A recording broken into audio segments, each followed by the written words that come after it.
You have never seen a fish like this, and realistically, you never will. They are trapped inside something you can't see, an invisible prison made of pressure. But how is pressure keeping fish from swimming upwards? And could it be the reason these strange creatures stayed hidden from humans for centuries? Let's start at the surface. I'm sure most of the people watching this video wanted to see how deep they could dive and at some point noticed their ears starting to hurt.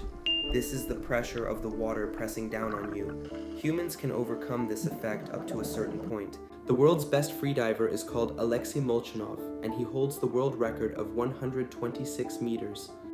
Pretty impressive, but this isn't nearly enough to encounter fish like these. This is a cat shark, and this a cutthroat eel. This eel is cruising at a depth of 4,987 feet. Surprisingly, humans can go that deep. Some underwater drones and submarines are made for this kind of pressure. This is what an AUV, which is a pre-programmed underwater drone, looks like operating. Usual equipment are sensors, sonar, and robotic arms.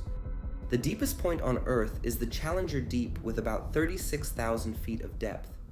James Cameron explored it in 2012 with his submarine called the Deep Sea Challenger. Only 2 people touched down at this point between Guam and the Philippines before. But without special equipment, the human body can't even withstand this stress for even a millisecond, while the fish down there don't even notice the pressure. But how can this even be possible? I'll give you an example. This is a blobfish outside of the water. It looks kind of ugly. And this is a blobfish at the bottom of the ocean, and you can see that it looks way better. These fish can't only tolerate the water pressure, no, they need it to survive. Deep sea fish have evolved incredible adaptations to survive. Many have soft, flexible skeletons instead of hard bones, keeping their bodies from being crushed. Their cells contain special pressure-resistant proteins. TMAO, trimethylamine N-oxide, is a chemical compound found in the cells of many deep-sea fish. It helps stabilize proteins under extremely high water pressure. The deeper a fish lives, the higher the concentration of TMAO in its cells. Without it, essential cellular processes would stop working under pressure. Fluid membranes and special enzymes also play a huge role in supporting fish like anglerfish or snailfish. This is an anglerfish. They have a small lure in between their eyes, which they use to attract prey. Anglerfish live in a depth of up to 4,000 meters with a water pressure of 400 bar. Now imagine that this pressure suddenly vanishes. Consequences can be fatal. This often happens to fish during deep sea fishing. If they are pulled up too fast or from too great depth, they can get barotrauma. Barotrauma means that the organs and the eyes are pushed out of the body because of the suddenly missing pressure that was just holding them in. The same would happen if they would swim upwards. As they rise, the pressure around them drops fast, much faster than their body can handle.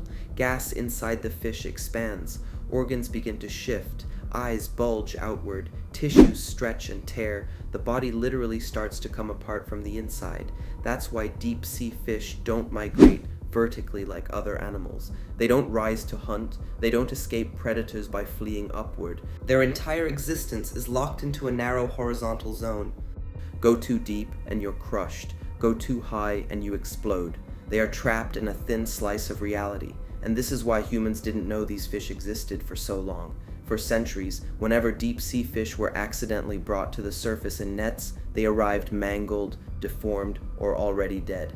Scientists thought they were damaged versions of normal animals, monsters from the deep. The deeper you go, the stricter the prison becomes. At extreme depths, even small movements upward are impossible. The pressure difference over just a few meters is enough to cause damage. These fish live their entire lives without ever changing altitude in a meaningful way. Born deep, live deep, die deep, no escape. So the next time you imagine the ocean as an open, endless space, remember this. For some creatures, the ocean isn't freedom at all. It's the opposite.